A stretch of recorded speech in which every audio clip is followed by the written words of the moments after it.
সংসদে তরুণ প্রজন্মকে রাখার ইঙ্গিত বৈষম্য বিরোধী ছাত্র আন্দোলনের সমন্বয়কদের। পুরাতন খোলসের সংসদ স্বৈরাচারী ভূমিকা রাখতে পারে বলেও শঙ্কা তাদের। সেই সঙ্গে লুটপাট বন্ধে ছাত্র সমাজের জোরালো ভূমিকা চায় তারা। এদিকে ঢাকা বিশ্ববিদ্যালয়ের হলে হলে চলছে উৎসব। অপরাজনীতিমুক্ত হলের দাবি শিক্ষার্থীদের। বিস্তারিত ফরুক বাবুর রিপোর্টে। 2018 সালের কোটা সংস্কার আন্দোলন 2024-এ এসে রূপ নেয় বৈষম্য বিরোধী ছাত্র আন্দোলনে, যা পরিণত হয় সরকারি চাকরিতে কোটারি বদলে মেধার বিবেচনায় নিয়োগের দাবিতে গণমানুষের আন্দোলন। গুটি গুটি পায়ে শিক্ষার্থীদের কর্মসংস্থানের প্রবেশের বৈষম্য দূর করার সেই আন্দোলন ফেলে দেয় 15 বছরের শেখ হাসিনার সরকারকে।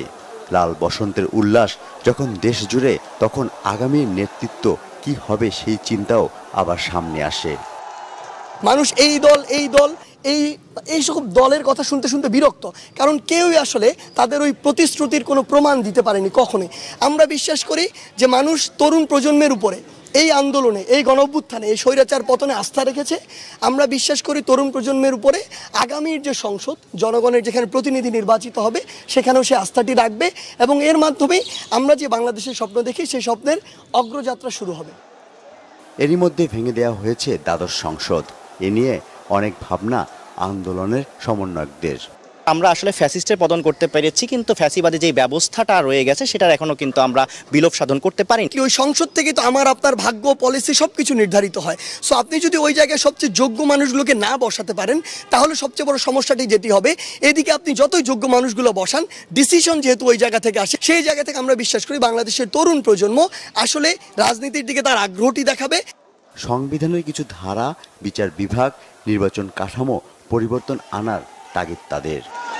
আমরা যেই প্রস্তাবনাটি দিব, সেই প্রস্তাবনার ভিত্তিতে আগামীর বাংলাদেশ বিনির্মাণ হবে। সেখানে কাউকে কোনো ধর্ম, বর্ণ, রাজনৈতিক মতাদর্শ এই বলে কাউকে কোনো কিছু থেকে বঞ্চিত করা যাবে না, আবার কাউকে বেশি সুযোগও দেওয়া যাবে না। আমরা একটি সাম্যের বাংলাদেশ দেখতে চাই। এই নির্বাচন ব্যবস্থার উপর মানুষের কোনো আস্থা নেই। বিগত 16 বছর বাংলাদেশে কোনো নির্বাচনই হয় না। সেই জায়গা থেকে ওই নির্বাচন কমিশন বা ওই নির্বাচন কমিশনে যারা রয়েছেন, তাদের যে সংস্কারের বিষয়টি বা পরিবর্তনের বিষয়টি, সেখানে হাত দিতে হবে। সংবিধানের বেশ কিছু জায়গা রয়েছে, বেশ কিছু ধারা রয়েছে যেখানে পরিবর্তনের জন্য কাজ করতে হবে। এমন বাংলাদেশের বিচার ব্যবস্থা থেকে শুরু করে বিচার ব্যবস্থা বা আপিল বিভাগে ওই সকল বিচারকদেরকে বসানো হয়েছিল যারা আসলে ওই দলের তোষামোদি করত। সেই জায়গাগুলোতে আমাদের হাত দিতে হবে। রাষ্ট্রের আইন শৃঙ্খলা ব্যবস্থার অবনতি মোকাবেলায় পুলিশের উপর হামলা ও লুটপাট বন্ধের আহ্বান সমন্বয়কদের। আইন শৃঙ্খলা রক্ষাকারী বাহিনী যে কাজগুলো করেছে তারা স্বেচ্ছায় করেনি, কিন্তু তাদেরকে করতে বাধ্য করা হয়েছে। তো সেই জায়গায় দূরত্বটি তাদের সাথে নয়। আসলে আমরা বিশ্বাস করি যে ফ্যাসিস্ট সরকার বাধ্য করে এগুলো করিয়েছে, তাদের তো পতন হয়েছে।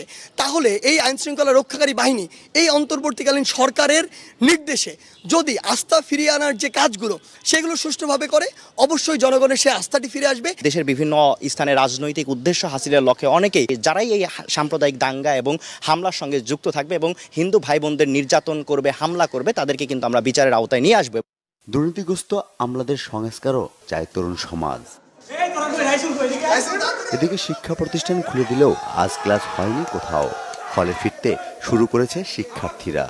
আন্দোলন শেষে দীর্ঘদিন পর হলে ফিরে উৎসবে মাতে তারা। নেয়ার স্লোগানে কণ্ঠসবার। আবার যদি কোনো অপশক্তি এই বাংলার অধীন করতে চায়, তাদেরকে দমন করতে আমরা আবার আসব। আমরা কোনো ধরনের রাজনীতি চাই না। যখন কোনো ধরনের রাজনীতি থাকবে না, তখন আমরা সাধারণ স্টুডেন্টরা তখন শান্তিপূর্ণভাবে আমরা ক্যাম্পাসে থাকতে পারবো। ছাত্রদের আবাসিক হল যেন আর টর্চার সেল হতে না পারে, সেদিকে নজর এই প্রজন্মের। ফরুক বাবু, বাংলা ভিশন, ঢাকা।